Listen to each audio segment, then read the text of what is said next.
Welcome to this week's episode of Gender Perspectives. I am Uchenna Chimbi Olwoha. Now, this week on the program, we turn the spotlight on fathers, exploring how mental health shapes their experiences, their relationships, and their identities. Why are so many fathers suffering in silence? And what support systems exist and what still needs to change? Well, join us as we delve into this right after the break.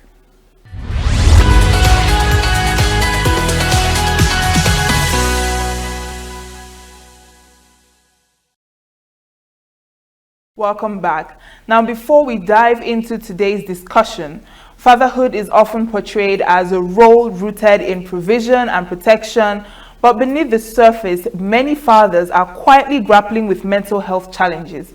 From societal expectations to limited emotional support, the mental well-being of fathers remains a largely overlooked issue in public discourse and policy.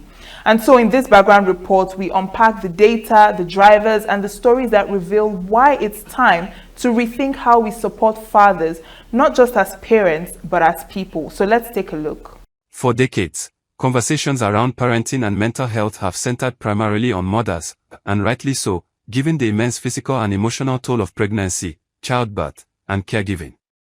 However, a crucial piece of the picture has been missing: the mental health and emotional well-being of fathers. Modern fatherhood is more emotionally and psychologically demanding than ever before. Today's fathers are expected to be present, nurturing, emotionally available, and financially responsible, all while navigating their own personal and professional pressures. Yet the mental health of fathers, their needs, struggles, and support systems, remains largely invisible in mainstream discourse and public health services. Gone are the days when a father's role was defined solely by his ability to provide financially. Today's fathers are expected to change diapers, attend school events, cook meals, be emotionally available, and still succeed at work. This expanded role is a positive shift toward more equitable parenting, but it also brings increased emotional and psychological pressure. Fathers often report feeling unprepared for the emotional changes of parenting, and many are taken aback by how deeply fatherhood affects their mental health. Unlike mothers, who may receive some emotional preparation during prenatal care or postpartum follow-ups, fathers are rarely included in those conversations. Fathers are not immune to the mental health challenges of parenting. In fact, studies suggest that 1 in 10 new fathers may experience paternal postpartum depression, PPPD. Rates of anxiety, burnout, and chronic stress are significantly higher among fathers of young children. Fathers who are sleep-deprived, under financial stress, or lack social support are at greater risk of clinical depression or substance misuse. But most cases go undiagnosed. Why? Because few fathers know that what they are feeling isn't just normal stress. And fewer still feel comfortable asking for help. One of the greatest barriers to mental health care for fathers is gendered stigma. From a young age, many boys are taught to suppress emotions, avoid vulnerability, and project strength even when they are struggling. As adults, these expectations don't disappear, they simply evolve into silent suffering. The idea that real men don't cry, or that fathers should man up during difficult times creates a toxic silence. Men who are experiencing depression, anxiety, or overwhelming emotions often internalize their pain, fearing judgment, shame, or the belief that they are failing their families. This silence isn't just damaging to the individual, it affects entire households. When a father is struggling emotionally but doesn't seek help, the effects ripple across the family. Children may pick up on emotional withdrawal or irritability, which can affect their sense of security and behavior. Partners may feel the burden of unbalanced caregiving, emotional disconnection, or increased conflict.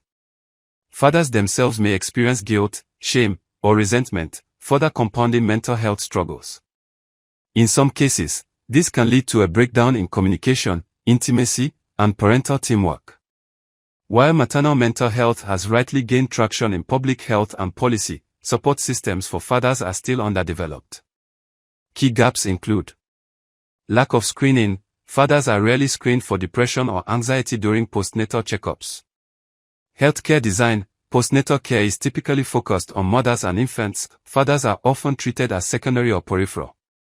Limited paternity leave. In many regions, paternity leave is unpaid, too short, or culturally discouraged, preventing fathers from bonding early with their children or supporting their partners during the postpartum period. Few father-specific programs, parenting classes and therapy groups often focus on mothers, making fathers feel unwelcome or out of place. The modern workplace can also be an unsupportive environment for mental wellness. Fathers may feel pressure to remain stoic at work, suppress signs of emotional distress, or avoid taking leave for fear of seeming less committed. This adds to the stress and isolation many fathers already feel. Despite the challenges, there are growing efforts to change the narrative. New fatherhood groups, mental health workshops, and parenting support programs tailored specifically to men are beginning to emerge.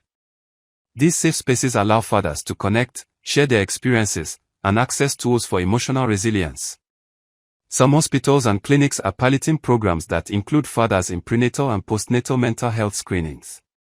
These initiatives aim to normalize emotional check-ins and destigmatize mental health care for fathers.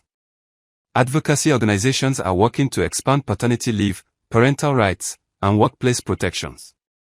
Several countries have implemented dad-friendly policies, recognizing the critical role fathers play in child development and family health. Fathers are more than providers, they are emotional anchors, caregivers, and role models. When we ignore their mental health, we risk undermining the foundation of family well-being. Supporting fathers benefits. Children, who develop more securely when both parents are emotionally healthy. Mothers and partners, who share the emotional and caregiving load more equitably. Communities, as emotionally well fathers contribute to healthier family systems and reduced intergenerational trauma. It's time to break the silence around fatherhood and mental health. When fathers are encouraged to speak openly, seek support, and prioritize their well-being, everyone benefits. Yet this shift requires more than awareness, it requires action, from policymakers, healthcare providers, workplaces, communities, and media. Fatherhood should not be a journey of silent suffering. It should be one of shared responsibility, emotional growth, and holistic support. By reshaping the way we view and support fathers, we open the door to stronger families and a more compassionate society. Get plugged into the heartbeat of entertainment on The Hub, your ultimate show on e-vibes.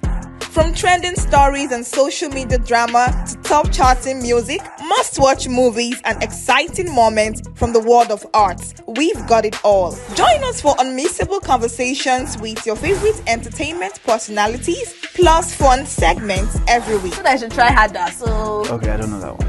outfit of the day. Oh, I don't do that. No. That's some Gen Z stuff. Oh, now you say it's a Gen Z stuff. It's everything you love about entertainment, served fresh every week at 1 p.m. with weekend repeats just in case you missed it. The Hub's on e-vibes, where the vibes never stop. Only on Signature TV.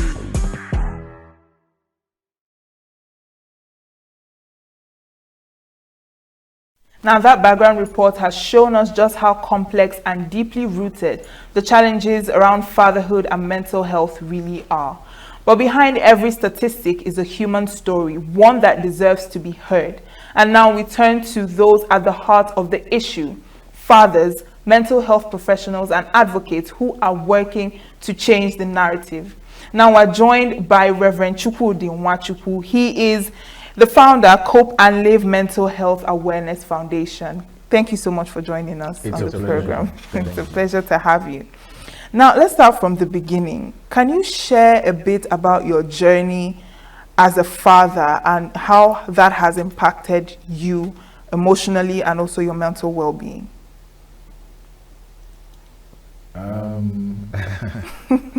All right. I believe that my experience as a father is similar to the experience of most fathers in Nigeria or around the world. We are expected to be the protectors, providers, teachers, guardians of the home. Now, these roles carry with them a lot of responsibilities.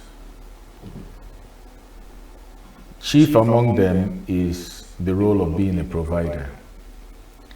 And in our society today, in Nigeria today, if you look at the ability of men to provide for their families adequately or the way they would want to, that ability seems to be dwindling. Now, there is no pain for a father greater than the pain of not being able to provide for your family. When that happens, for instance, school just resumed and your child needs to go back to school, and they go to school and they are sent back for lack of payment of fees. That is a very common occurrence in Nigeria, Nigerian society. Now, no matter how that father tries to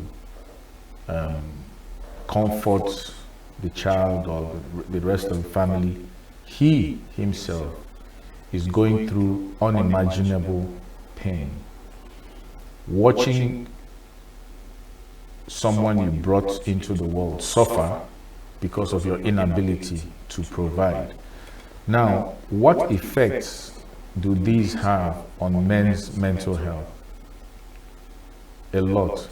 So when we talk about fatherhood and mental health, this is a very important topic.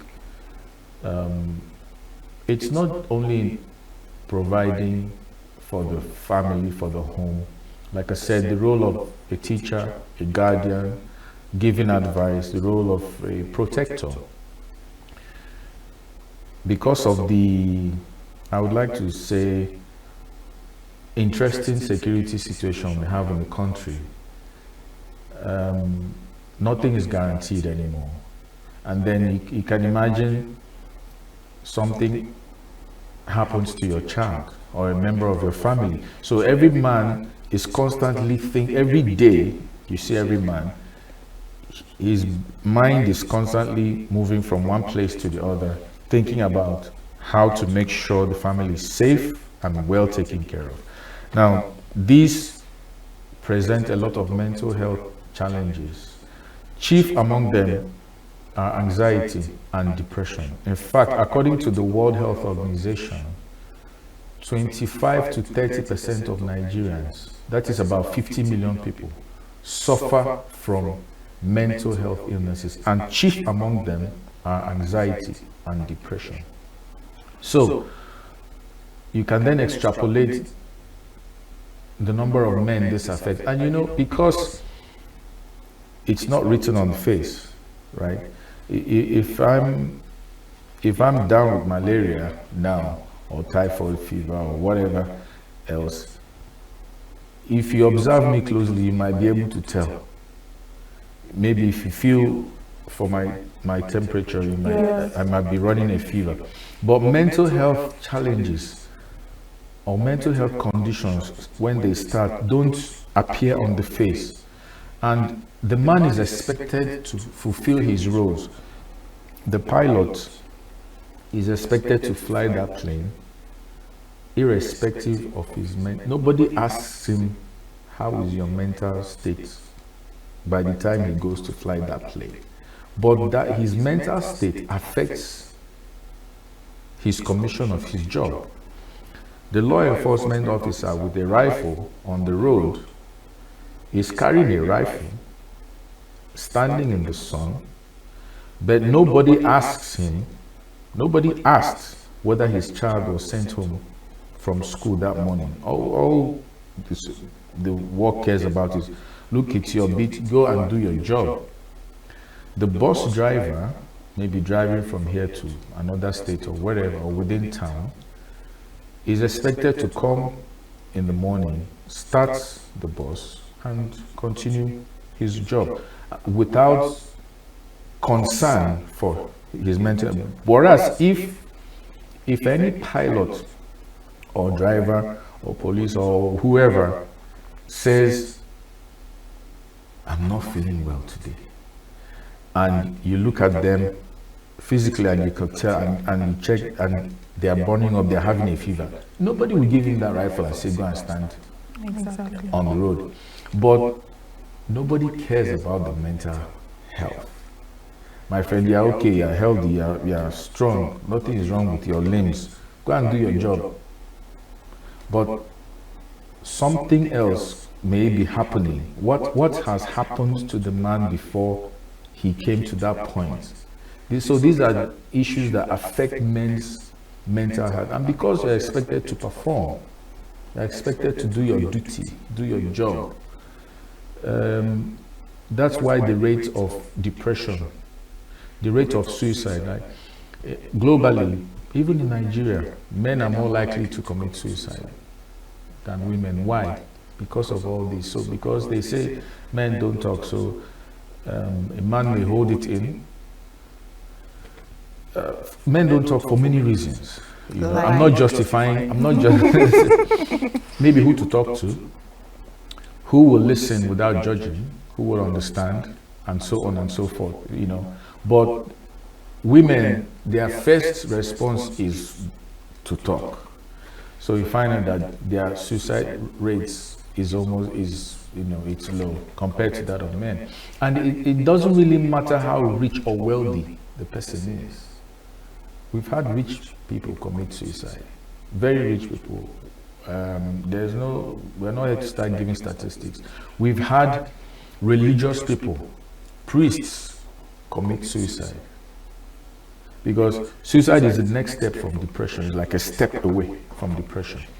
We've had politicians, we've had popular people, we've had athletes commit suicide. So depression is no respecter of person. There's nothing you will acquire or gain that will make you immune from that. So the man there have to be systems in place where the mental health of men is looked into and taken care of more, because it trickles down. If a family loses their provider, especially in Africa and in Nigeria today, it has a damaging effect on the rest of the family, on the wife, the children. You hear a lot of stories, oh, we're okay till my father died, and so on and so forth. So if a family loses its provider, it loses its protector, loses its guide, because you're also supposed to provide spiritual guidance for that home, for that family. When that is lost, you find out that there seems to be a misalignment in the compass that guides that family or guides the life of the people in that family. So it's a very important topic that we are discussing, and I'm sure we'll be able to make more headway as we continue. Yes, but Reverend Nwachukwu, you still didn't answer my question. Which one? I asked you about your journey as a father. Okay. Yes, but you've just spoken about, men's mental health generally. But I'd like to have that personal touch to it, that personal feel from you and your experience as a father. Okay, well, I think I answered your question. Because You answered it generally. Yes, I answered it because it's the same thing with most men. Okay. It's the same challenge that most men face, providing for the home, taking care of the home. Well, at different degrees and at different levels, yes. But you want the best for your family. Most men don't even, that's a strange thing, most men don't even care about themselves, as long as the family is okay. Most men don't even, I have people I talk with, and they tell you, I don't mind sleeping on the floor as long as my family is okay. And that's the idea in the mind of most men. You understand? It's all about providing for them, taking care of them first. But here we are saying, as you are taking care of them, of others, also take care of yourself. Because if you break down, or if something happens to you, those people you are struggling for will be adversely affected. So yes, whatever affects men, I'm a man, I'm a father, affects me as well. Yes, right. Now, while you were talking, you mentioned how, they say men don't talk. but you didn't go deep. So I want you to shed more light on why you think that it is still so difficult for men to actually open up and talk about their mental health, or what they are going through to either their fellow men or even to someone else, or seek help like therapy or something. Thank you.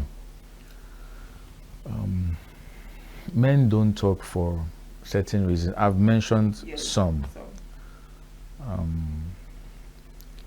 Nobody wants to go and face a wall and be talking to a wall.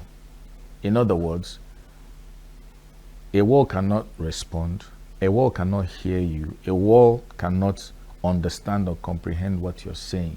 A wall cannot prefer any solution.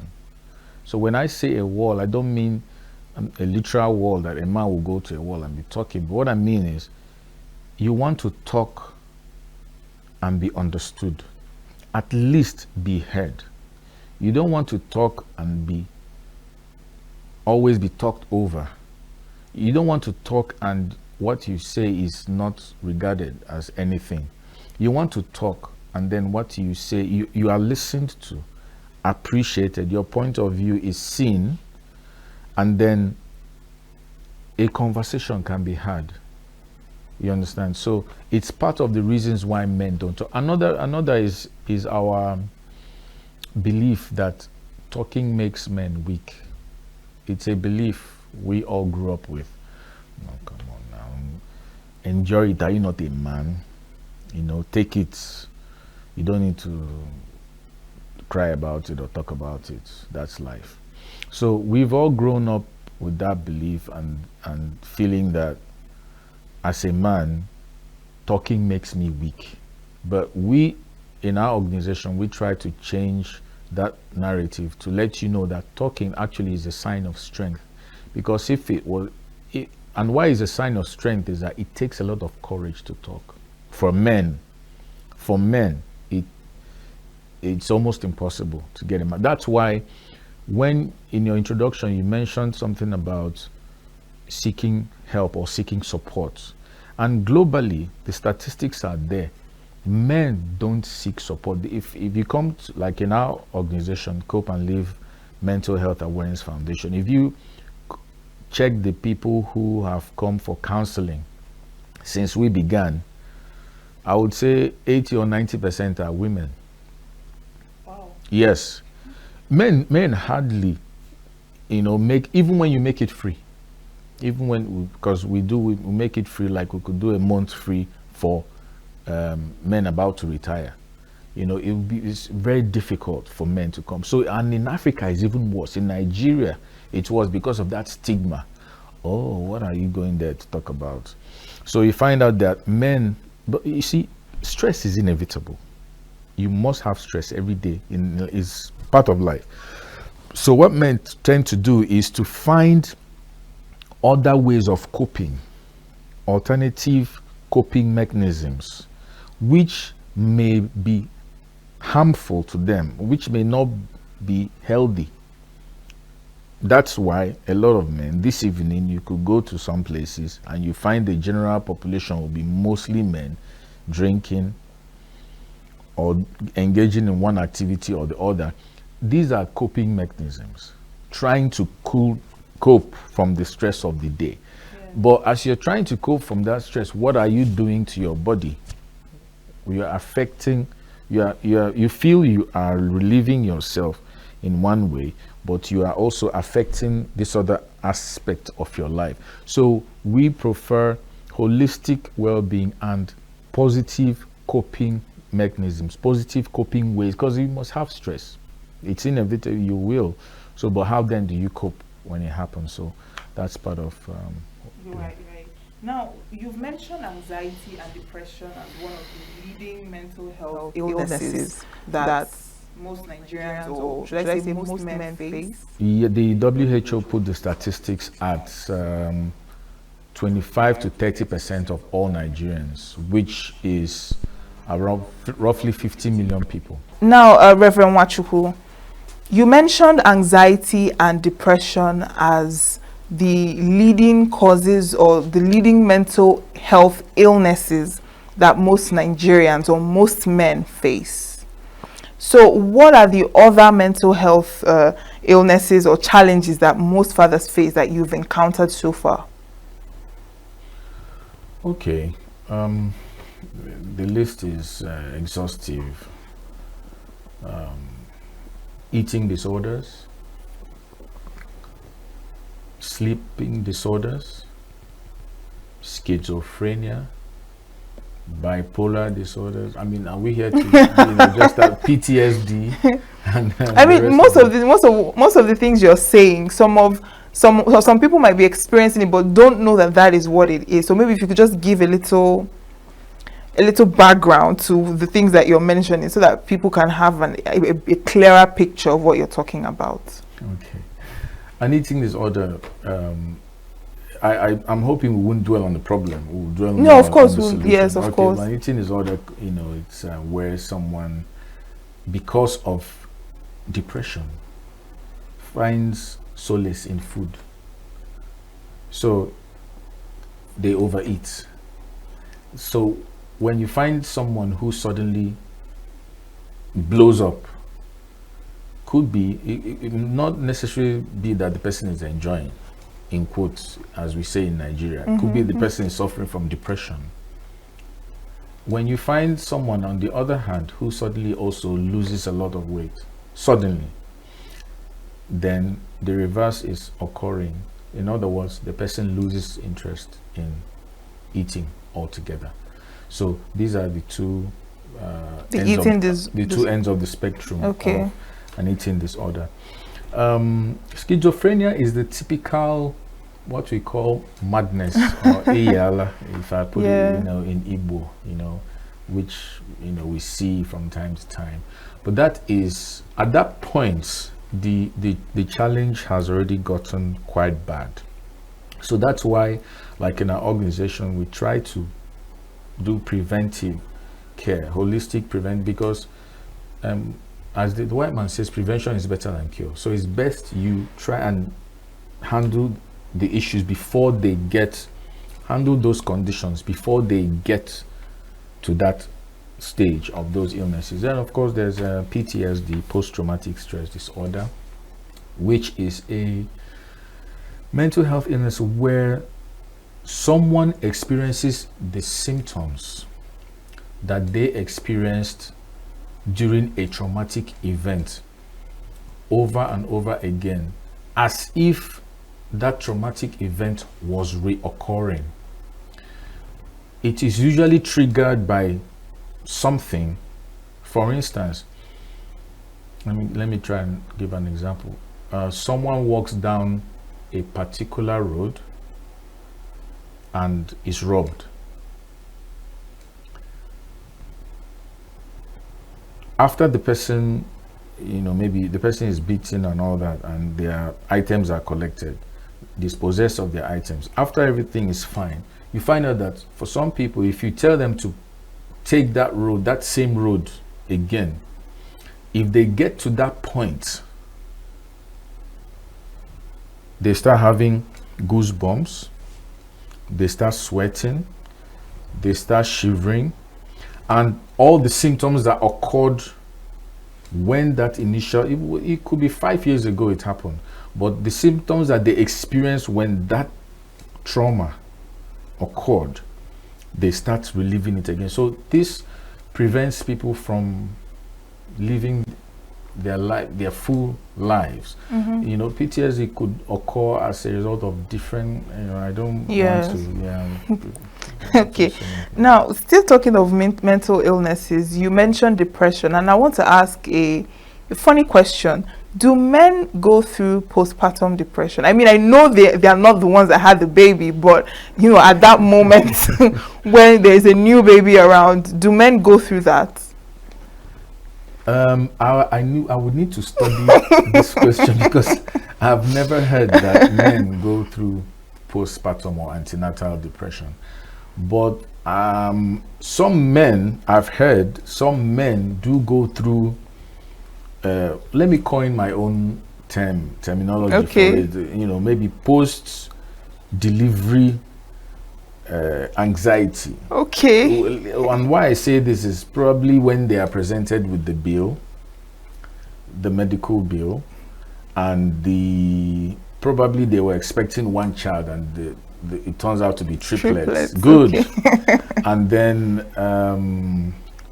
they are presented with the fact that the cereal that you bought suddenly finishes in a day or two, and you know how much the cereal is, and then you've calculated how much you have, and then the diapers and so that period is a very interesting period for a lot of men. But I mean, let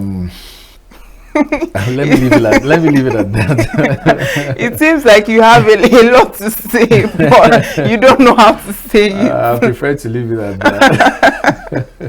Okay. Now, but you know, planning is good. Planning could help, because I mean, you've had 9 months to prepare. You could be surprised by 3 instead of 1, but you know, planning goes a long way to help. Men we tend not to plan as well as women do, and I have my reasons for saying that, you know. But anyway, that's the topic.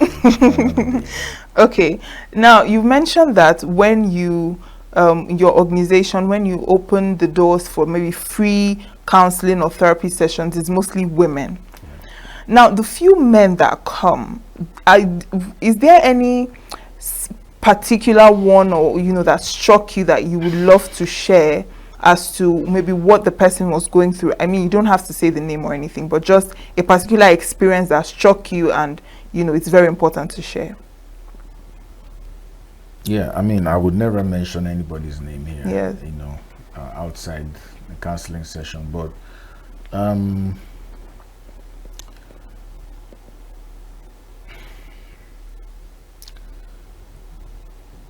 one of the challenges I would like to share, not from one man, but from a couple, is the issue of salary not being enough.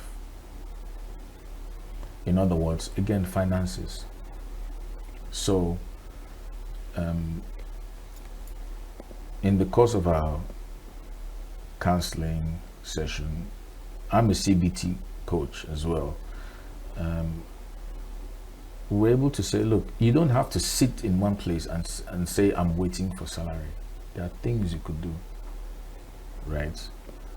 You could farm, right? You could go, whether it's livestock or crops, you could do something, you know. So I'm just trying to be as vague as I can, you know, because you know, they may be watching, but the point is, there's a solution to that thing, especially if it's monetary or financial. My wife used to tell me that any problem money can solve is not a problem, and I strongly believe that, because a problem is the one that you present 100 million naira from that problem and it doesn't go away. It's still staring you in the face. But if there's anything that money can solve, that's not a problem, really. So that has been the major challenge that I've encountered, or we've encountered. It's usually mostly finances. Yeah, stress for the home. You know, how they can better take care of their home. And the people, some of them are paid quite well. Well, you consider reasonably well, but you know, the challenge is inflation seems to be catching up with. Go on. These are the stories we want to hear. Go on. Yeah, you know, we all live. You live in Nigeria, yes. Don't you? So yeah, you know what I'm talking about. So it seems to catch up with whatever you earn, you know. But again, planning could help, and then having an alternative source or alternative sources of income are a good way of mitigating, or at least helping to, you know, mitigate some of those challenges, especially when they are financial. Yeah. Yes. Someone has said,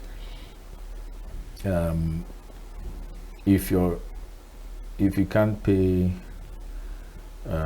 if you can't purchase this brand of milk, why there's a cheaper one? Why not go to a cheaper one, downsize, things like that. So there are practical ways that one could help as challenges, because challenges will never stop. Look, no, the price of anything that goes up in Nigeria doesn't come down. Inflation keeps occurring. I've never seen, though, the price of a pen go up and then suddenly come down again. So you then have to try and match that by getting busy. So let's talk about the solutions, because like you mentioned earlier, we don't want to talk only about the problems, but about the solutions. So how can fathers better handle and cope with most of these mental health issues? All right. Let's continue from the last point we were making. Like I said, a large portion of men's mental health issues have to do with anxiety. That is excessive worry, overthinking about the future. And then depression. Depression is, let me briefly just talk about depression. Depression is not when you feel sad or when you have a mood swing.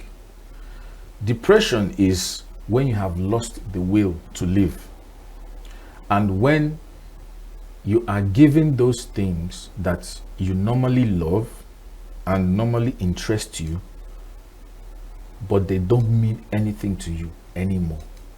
That is depression. You don't have the will to get out from bed, to get up from your bed in the morning. Your children or your family that used to give you joy, so much joy. You know what it means for a parent to kill themselves? Not considering those they are leaving behind and the pain they will go through and the problem they've just put them in. But that will to live is lost. It's no longer there. So that is depression. It's not a joke. That's why it's a mental health illness. At that point, the end of the funnel of all this entire conversation, the end of that funnel is come for counseling. Come for counseling. Don't say, I can handle it alone. You can't. You're not trained. You don't know. You may not even know what is happening to you. So just like you asked, from the last point, get busy. If your child is sent away from school because of maybe 20,000 naira, and you get busy, you'll be depressed when that child comes home crying. Maybe you'll be ashamed and all that. But if you get busy and you get that 20,000 naira, you send the child back to school, that pain, that shame goes away. So you find you've done something that changed your situation. So get busy. Then, like I was saying earlier, come for counseling. Don't say it's a woman's thing, or nobody will understand, or what am I going to say? Counseling is talking therapy. Come and talk to someone who understands, who is trained to help you navigate. The mistake some people make, counselors don't provide answer. We don't tell you what to do. We guide you. You will find the solution by yourself. We will guide you to find the solution to that problem by yourself. So, but we'll be there every step of the way. So do that. Get in touch with God. Man is not body alone. Man is body, soul, and spirit. That is why we preach and teach holistic well-being. What is your relationship with your maker, with your creator? Do you even have a relationship with your maker, with your creator? Do you pray to him? Do you talk to him? Do you lay your challenges? Scripture says, cast all your anxieties on the Lord because he cares for you. Simple scripture, one sentence, but it works. It means a lot. So are you a spiritual person? Yes, you should get in touch with your creator. Another thing is coping mechanisms, which we're trying to mention. Avoid negative coping mechanisms. I don't want to go into all that, and replace them with these positive ones that we've mentioned. Something else that could help you as a man is getting physically active. Don't be a couch potato, as they say, and sit in one place. The gloom and the stress of the world will rest on you. Get active. Get active. It helps. It helps you as you move around, as you're energetic during the day. It depends. Maybe you're working at a place where you have to sit in front of a computer or a screen all day, or you have to do more of sitting, maybe sedentary lifestyle. But within those hours you're at work, you could get up, walk around for 1 minute, and come sit down. Get up, walk around, sit down, reconnect with nature. So these are some of the coping positive coping mechanisms that we use. Yeah. But more when you come for counseling, because each case is treated on its own merit. Each case is different. Yeah. So very quickly, before I ask the question I want to ask, you made mention of negative coping mechanisms. So what are some of the negative coping mechanisms that men usually fall back to, trying to cope with their problems? You can just mention them, a few. Alcohol. Okay. I think I've mentioned this earlier. You but mentioned you want us to keep. Okay. Alcohol. And you may temporarily forget the problem at that moment, but when the effect of the alcohol, the intoxication, or the effect, the euphoria clears from your eye, the problem is still there waiting for you. So what you've done is simply postpone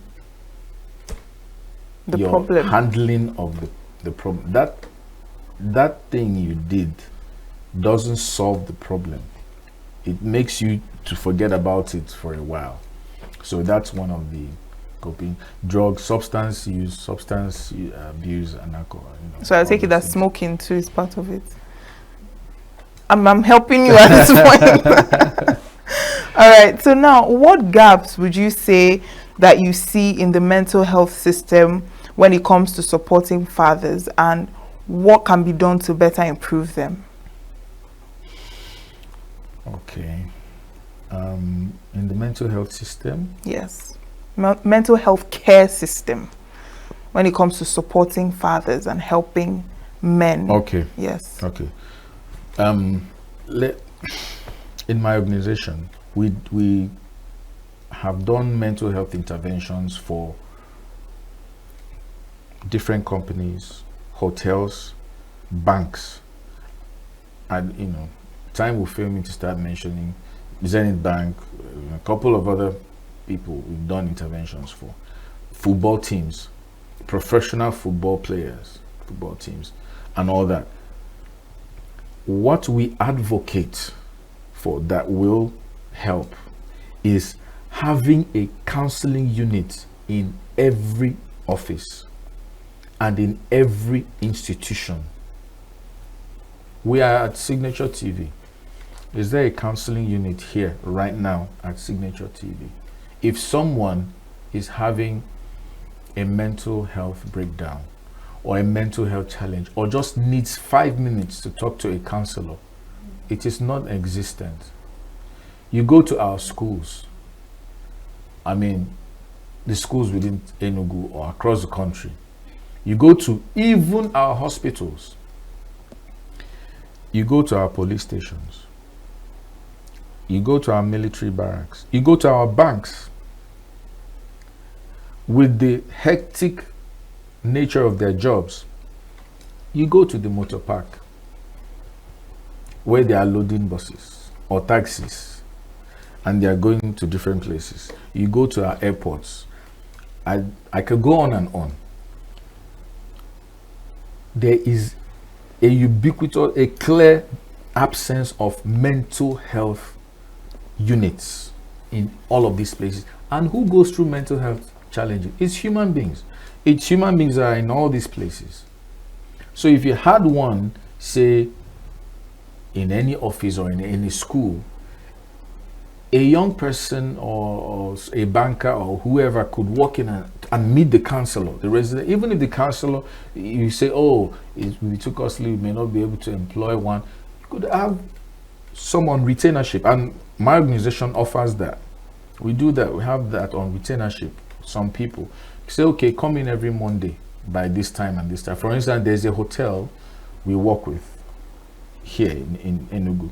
You understand? So, and we have our days, and the timetable is clear. Come in, and the staff knows that between this time and this time, on this day and this day, a trained counselor is there. So if there's a mental health challenge, a mental health issue, for instance, stress is a mental health condition. It's not a mental health illness. They are different. It's a mental health condition. But in Nigeria, oh, come off it. The stress is normal. Stress damages our internal organs. Stress is not, well, when I say stress, I mean the dangerous kind of stress. There is some level of stress that's okay, but the dangerous kind of stress where it begins to affect, because when we talk about mental illnesses, what we mean are things that affect your productivity, your relationship with others. Like we're giving you the example of we mentioned schizophrenia, PTSD, eating disorders, and the rest of them. Someone that has PTSD, let's say you're a friend and you live down that same road and you want the person to come visit. The person can't. So it has affected their relationship with others. Or let's say the person wants to attend a program on that road, maybe a church program, whatever program, they can't because of that fear. So mental health illnesses are real. They affect our productivity. So you're saying that having a counselor in every... A counseling unit. A counseling unit yes. in every organization and yes. office and... Yeah, and even if it's having one on retainership, I mean, most organizations have an auditor, right? To check the books, to balance the books. Most organizations have a security department, right? Mm-hmm. Some even have a medical department. I know some organizations that have a medical department, but in that medical department, you find there is even no mental health department or mental health practitioner in the medical department, and everything starts from the mind. Right. So now, just before we go, you mentioned, still on this issue of having a counseling unit in every place, you mentioned the motor park, drivers loading the buses and all of that. And you've also mentioned that men don't talk, and the average man would want to man up and just deal with it like a man that he is. So now, what message would you leave for a father who is watching that needs help, or what message would you also leave for men generally to give that awareness of seeking help when they should? Thank you. Speaking up is not a sign of weakness. Rather, it is a sign of strength. Come and speak with us. Come and speak with a trained mental health expert who will tailor responses and solutions to your own particular need. Don't shy away from it. Come, make yourself available, and your privacy is guaranteed. It's absolutely confidential, in a comfortable environment, and you will be listened to. All right, thank you so much for joining us. It's a pleasure to have you. And Gender Perspective will be back in a moment. Do stay with us.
Every morning on Signature TV, we open the day for you with needed energy, information, and required vibes to shape your day. From sizzling snippets of stories in various areas of life to intriguing conversations with net worth guests. When you have people who have no track record becoming your leaders, you have a problem. There's no outstanding gratuity when Obi took over from me. I left in all the accounts of Anambra State 13.8 billion for him. Your day cannot be complete without Signature Morning on weekdays and Signature New Day on weekends. There is no better way to start your day except Signature Morning and Signature New Day every day on Signature TV.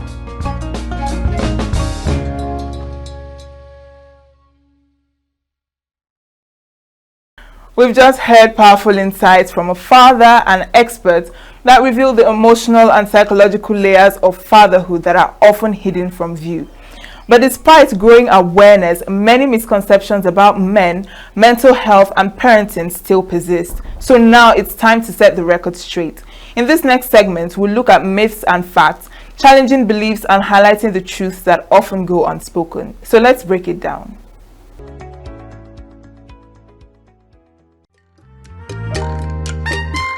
The way we see the world shapes the way we change it. Gender isn't just a checkbox, it's a lens, one that helps us understand the world more deeply and act more fairly. Gender Perspectives, a program for those ready to see more, do more, and be more. Designed to challenge assumptions, ignite conversations, and build inclusive solutions across every sector of society. We are not, fighting the men.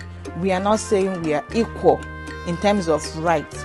We're only asking they should recognize our existence. Join us on Gender Perspectives, showing every Saturday by 4 p.m. Repeat every Wednesdays by 5 p.m. and Thursdays by 3 p.m. Change begins with perspective. Let's widen yours.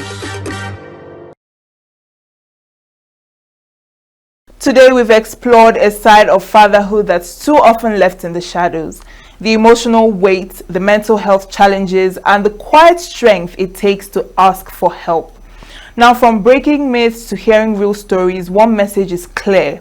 Supporting fathers is not just a family issue, it's a societal responsibility. Now, as we wrap up this episode of Gender Perspectives, we leave you with this thought. When we create space for men to speak openly, seek support, and show vulnerability, we're not just shaping better fathers, we're shaping a healthier, more compassionate world for everyone. Well, thank you for joining us this week, and until next time, I am Uchenna Chimdi Oluoha. Goodbye.